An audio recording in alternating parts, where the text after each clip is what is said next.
Time,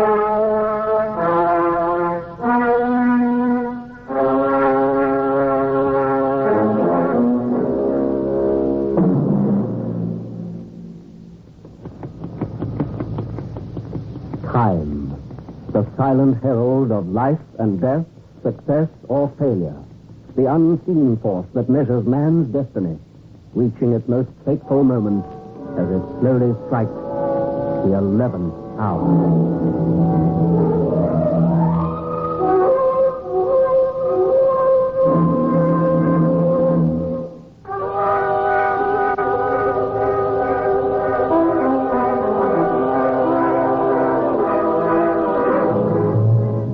Chance played a big part in the whole business.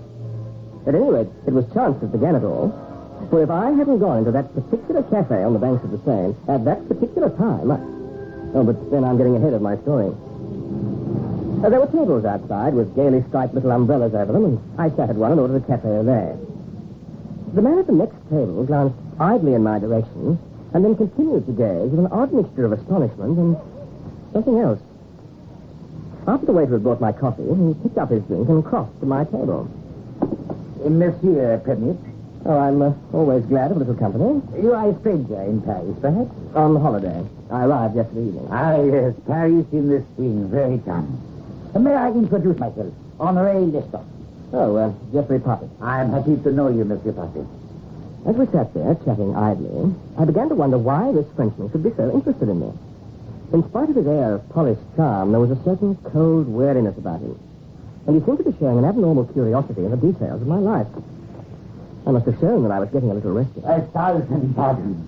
Not that you are wondering what is the reason for my sudden interest in you, Monsieur Poppet. Well, that was, more or less, the trend of my thoughts. And very natural. Allow me to explain. I am secretary to Georges Paturian. You know who he is. Vaguely. He's a big financier, isn't he? One of the biggest in Europe. You have doubtless read something of the activities of Monsieur Paturian, but you have never seen his photograph. Why, no, I don't think I have. I may ask you because if you had, you would have thought you were looking in a mirror. Oh, you mean we're so much alike? So much so that you could pass for Monsieur Paturian quite easily. Well, they say everyone has a double. Now, this is very interesting, Monsieur Lestock, but... A moment, Monsieur. It is possible we may be able to turn this likeness to some account. It occurs to me that you might be of considerable assistance to Monsieur Paturian in certain transactions he is negotiating at present. What kind of transaction? Well, everything is perfectly legal, and Monsieur Paturian is a generous man. Anyway, I'm sure he would be most interested to meet you. Perhaps you would be good enough to spare now. Well, I am on holidays, but I'm not promising anything yet. Naturally. Now, if you will excuse me for a few moments, I will telephone Monsieur Paturian. There is no harm in a little friendly discussion, is there?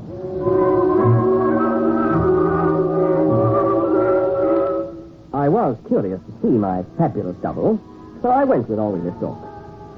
The apartment in the Rue de Musette was not only sumptuous, but striking, and as such provided a fitting setting for the flamboyant personality of a financier. Ah, my dear Monsieur Parfit, I am delighted you were so good as to come and see me. A most happy thought on your part, Henri. Let us have a little wine. I will see to it. You're very kind, Monsieur Paturian. You must call me George. To all my friends, I am George. And you are Geoffrey. Geoffrey Parfit, is it not? Well, that's right. Ah, even the initials are the same. Now, come and stand here, my friend. I stand beside you. Now, look in the mirror. Twins, yes? Oh, the resemblance is certainly remarkable. Monsieur Paturian's hair is a shade darker. Oh, no consequence. Providing he parts in the same way as I do. Pour the wine, Henri. Monsieur Paturian. George. I didn't promise anything, you know. Of course. I'm running on too fast. You must forgive me. The wine. Your good health, my friend Geoffrey. Oh, good health, George. Now, let me see if I've got it right. You work in the foreign branch of the London and European Bank, and you're over here on vacation. You speak excellent French. Oh, my mother was French. She taught me French and Italian. Ah, that's a kind story. Let me see. The London and European Bank. The chairman is Sir Wilfred Dunster. I must have a little word with him about you, my dear Geoffrey. Oh, that's very good of you. Not at all. Are we not practically brothers? Now, this little favor you can do for me. Oh, Yes. Aha, you are a gorgeous young man. That is as it should be. Some more wine, Henri. That what? Now, I will not burden you with all the ramifications of high finance, but you understand that sometimes it is something of a jungle, yes? Oh, that I can well believe. So, at the present time, I am engaged in a little finesse. But I have rivals who also play finesse. Now, if they were to believe I was taking a holiday away from Paris, away from business, well, they would make certain moves.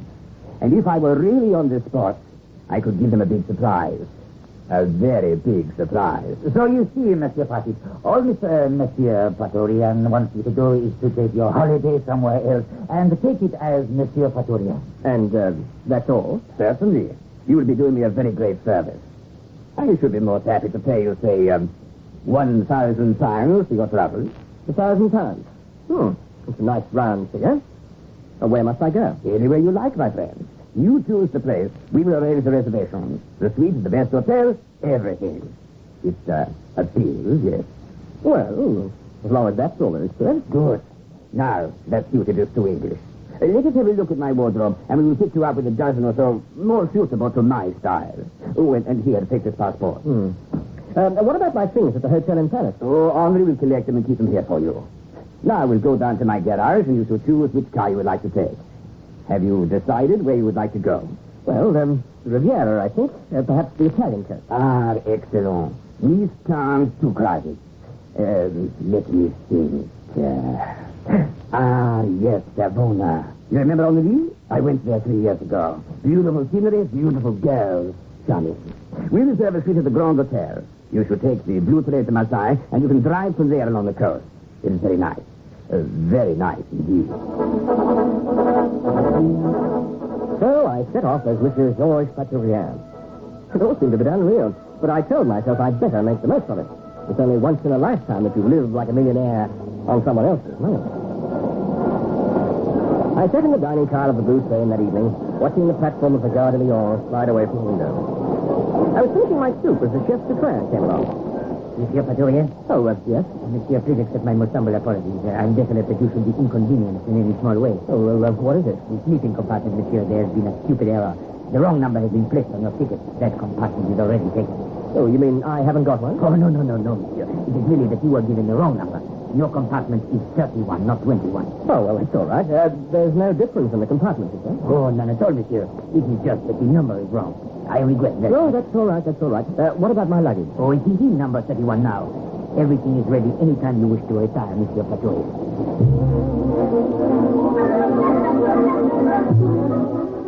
It was raining the next morning when we got to Marseille, so I decided to go on to Savona by train. I got out and made the necessary arrangements for the car to be kept on the railway track, and it was then that I noticed the ambulance. The chef de train was standing by it. Out of idle curiosity, I went up to him. Oh, morning. I've decided to travel on by train. Ah, good morning, Monsieur Patorian. I'm delighted you find our service so comfortable. I thought you slept well. Well, yes, thank you. Why the ambulance? Is someone hurt? This is one of the passengers, Monsieur Patorian. Poor man, he is dead. Dead? Well, how? What happened? Shot, Monsieur Patorian. Very sad and most mysterious. There was no reason why he should shoot himself. Well, how do you know that he did? The gun was in his hand, monsieur, but of course there will be an inquiry. Yes. Who was it? Monsieur Levant, the gentleman in number 21, monsieur. I didn't think any more about it. Why should I? The sun was shining when I got to Savona, so I drove to the hotel and moved into my palatial suite. I changed into the trunk, grabbed some towels, slipped on a beach wrap, and drove down to the beach. George was quite right. It was beautiful. And so were the girls. I got quite a kick out of a number of glances that came my way from several of the lovelies. No doubt the word had gone round that I was Georges Paturien. And then I noticed one in particular. Sleek, lovely, and tan, with dark liquid eyes. I returned her smile. She came strolling across to where I sprawled on the sand. Well, hello. Help yourself to a beach towel. Thank you, Joe. I am glad you have been friendly. I thought at first you were going to ignore me. Well, I did not see you for a moment. No? I noticed you were busy. You the same old Joe. Yet I think you have improved. Oh? In what way? You're not so vain. Oh, it's not nice. Even though everything is all over, I think we could be friends now. Well, you know, I don't bear any ill will. Oh, then you have changed. When I told you we were through, you said... Yes, I was very silly, but... Well, let us leave the past in the past, shall we? Of course. Oh, you have no idea how relieved I am. When I heard you had made reservations at the hotel here, I wondered whether it would be best for me to go. Well, why should you? I thought perhaps you would make trouble. But now I see I was wrong. Oh, I am so glad you are sensitive. Now we can be fine. Yes, of course. Here, you will get your backbone. Turn around and I will put some oil on for you. Oh, thank you. Oh, you men, you are all the same. This is strange. Yeah, what's the matter? You are not George Paturian. Who are you? Yes. What are you talking about? Oh, don't try to deny it, my friend. George Paturian had a 3-inch scar across the back of his ribs. A bayonet wound in the war, he said. You're likely a knife for all enough size. You have no such scar. Well? Yeah. All right, I am not George Paturian, but he knows I'm here. Look, suppose I drive you back to the hotel and we have a drink. It's rather a long story. All right. But first tell me this. Who are you? Jeffrey Parfit. And come to that, I don't know who you are. I am Anna Miscali. I knew George 3 years ago. So I gathered. Now, here's the car. Hop in. Thank you. I see you are also George's car. Yes, with this. I couldn't resist this one. I'm not surprised. Look out!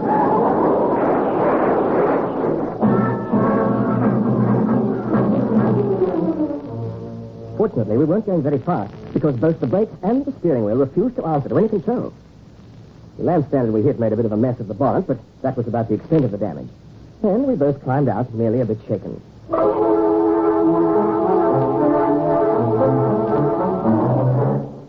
Then I thought of the roads on the Alps Maritime, and what would have happened if I'd carried out my original intention of driving along the coast to Savannah.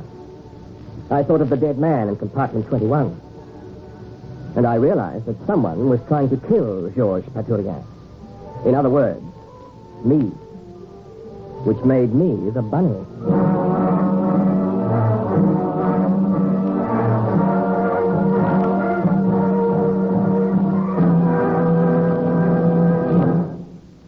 When sudden disaster strikes, most people fall into two classifications, the quick and the dead. Such was the case at Pearl Harbor on December 7th, 1941.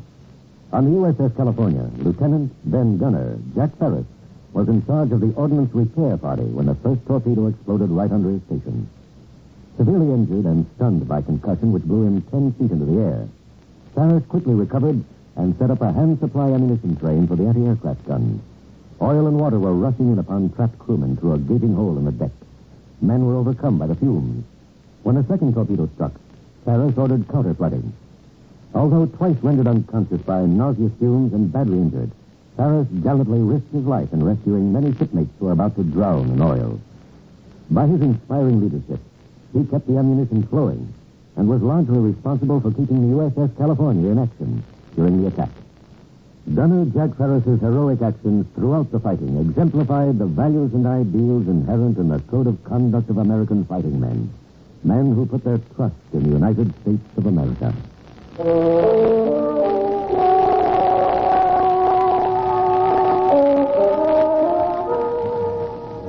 We could hear the hotel orchestra playing in the distance as we sat at a small table in the cocktail bar. Anna looked quite delightful as she twirled the cocktail stick pensively between her fingers. She was the only brightness in what appeared to be a pretty grim future. If there was going to be any future for Jeffrey Parfit.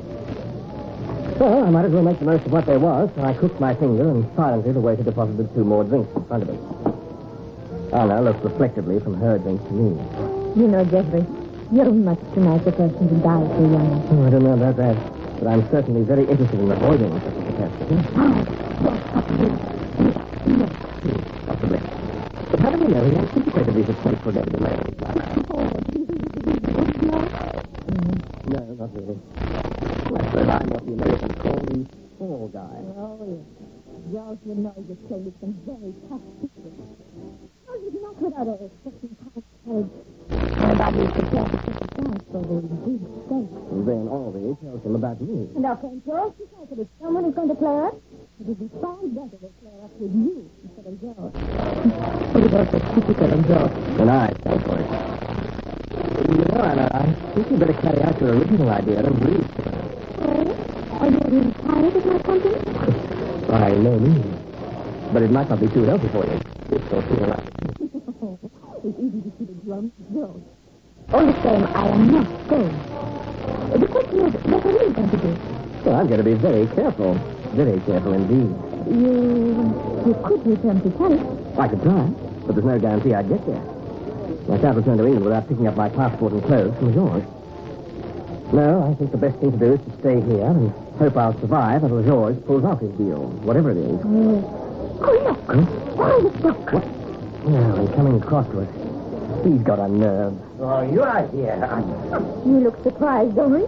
Were you expecting to attend a funeral? I was not expecting to see you. Not that you know who you are, my friend. Well, you don't think I could bluff it out with her? No, of course not. We did not know Anna would be here, or we would never have to get it alone. Yes, I'm sure. And I didn't know someone was going to try and kill me. Thoughtful of you not to mention it. But we didn't know either. I see you do not believe it. You see right.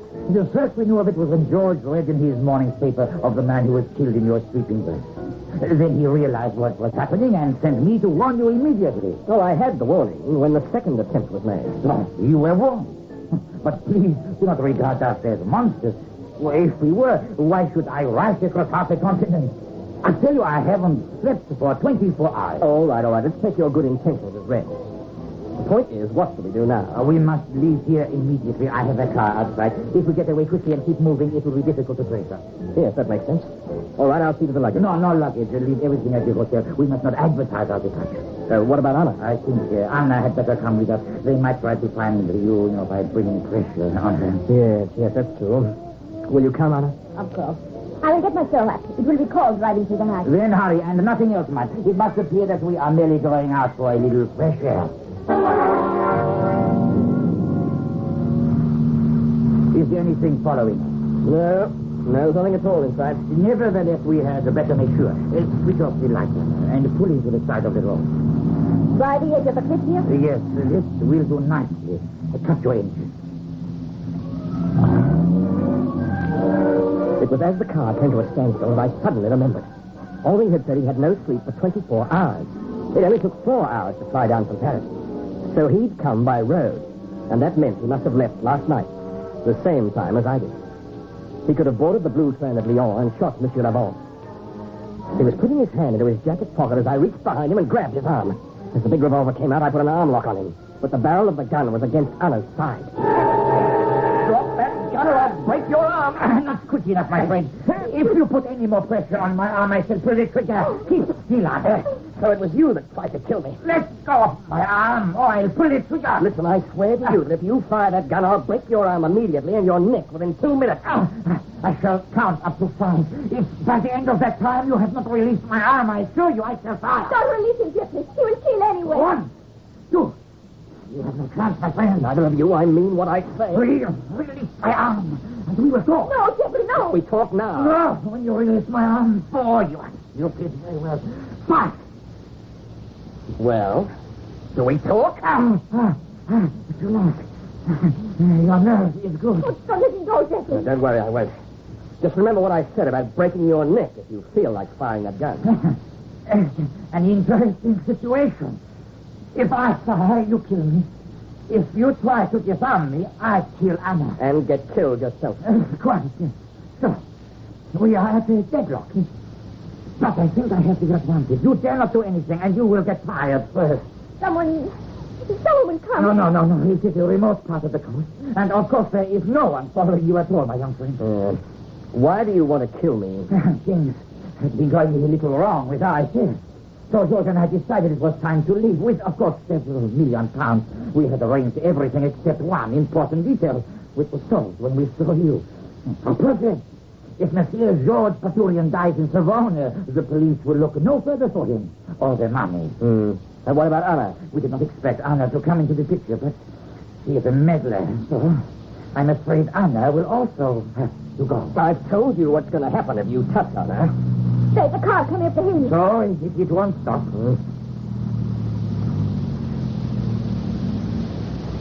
Yeah, it has stopped. Yes, but it has stopped at the foot of the hill. Courting couples do not bother to come out this far. Not your lucky night, my friend. Look, suppose we make a bargain with you. What bargain? You have nothing to offer. There's your life. No, my friend. It is your two lives. You will get tired of holding that arm lock.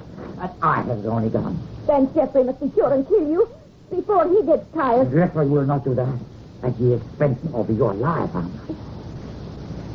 Suppose we agree to say nothing and let you go. And have the surete looking for George and me for the rest of our lives. No. I'm sorry, but we must have a dead George Paturian. Henri, are you there? Why the shot? That's strange. Yes, George, in the car. Why have you come here? To render any necessary assistance, Henri. Or have you completed the little job? No. There is a small difficulty. Then how fortunate I decided to come. Who is the lady? Why, it is little Anna. Dear, my little Anna. What a pity you mix yourself up with these affairs of business. Now, Henri, what is your little difficulty? The fact that I have his arm in a lock. If he fires, I'm going to break his neck. Well. What a tiger little Jeffrey has grown into. Is that correct, Henri? Yes, I have the gun against Anna. Splendid, it couldn't be better. All right, fire the gun, Henri. And then, if you so desire, you may break Henri's neck, my dear Jeffrey. Oh, you're insane all of a sudden. Don't worry, I shall avenge you, Henri. I'll shoot our young friend Jeffrey. Then I shall have 10 million pounds all to myself. I think it is an excellent solution. You will be sorry if you try to double-cross me. My dear Henri, why do you think I make this tedious journey all the way to Savona? I cannot think of any reason why I should share the spoils with you. You have served your purpose.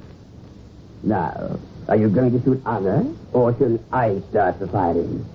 A shot in the petrol tank will, I think, account for all three of you. Don't go any further, either of you. There's enough light for more shooting, but I hope it won't be necessary. Is he dead? Oh, yes, I'm quite a good shot. You know, you two young people are really very bright. The way Anna leaned forward and you released my arm to allow me to alter my aim, it showed a very high measure of intelligence. Well, that seems to have cleared up the little matter of George Paturian, so I think we'd better start moving. Now, where to? What's your idea now? That, my friend, depends on you. We will go up into the hills and talk about it. We don't want to be found here, so start walking, both of you. Jeffrey, will you pass me my handbag from the car seat, please? Oh, yes. We mustn't leave that behind. We don't want any traces. That's right. Now, the lady is equipped. We will set out. You first, I will follow behind you. We leave the road here and go up this hill. Here, the going's a bit rough. Here, take my hand, Anna. Oh, yes. That is a nice touch. I'm a sentimental man, and you make a very nice couple. Straight up the hillside, please. There's nothing more for you to worry about now, Monsieur Patrick. The situation has altered entirely. George Paturian is dead, and I'm the only one who knows where the money is safely hidden. So, we are all in a position to make a deal. But as we struggled up the hillside, I knew perfectly well what kind of deal Henri had in mind. Of course, he didn't want to shoot us by the car. It would be untidy, to say the least, to have two corpses of George Paturian lying there. And Henri wouldn't relish the job of carrying our bodies up into the hills. Far better if Anna and I could be persuaded to transport them there ourselves. By the time we were out of sight of the car, I decided what to do. I squeezed Anna's hand reassuringly, then released it and gave her a push to one side. I stumbled forward to my knees. Oh! Yes. There, you what's the matter? Why have you fallen down? I caught my foot in a rabbit hole. I think I've twisted my ankle. Can't you walk? Well, I don't know. Just give me a hand. Oh, no, you don't catch me that way, my friend. Get up. Well, I can't put any weight on my foot. Well, it doesn't matter. I think we have come far enough. This will do. This will do for what? For this. That's all right. I've got his gun now. Oh, that was a tricky moment. Please, it's my shoulder. Oh, I was so frightened I would lose. Please. Pipe down, Henri. Oh, you're one in a million, Anna. Oh, I'm so lucky I took the gun when I touched my rack. You knew I had it. Yes, I felt it in your handbag when I passed it to you. Oh, I hope you would. All right, Henri. On your feet. It's your turn to start walking.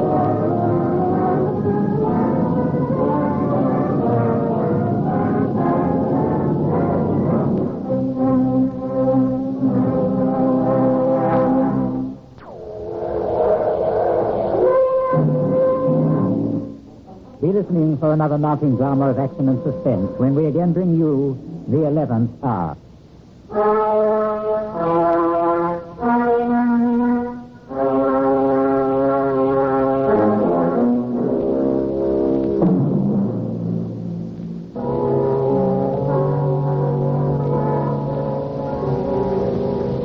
This is the United States Armed Forces Radio and Television Service.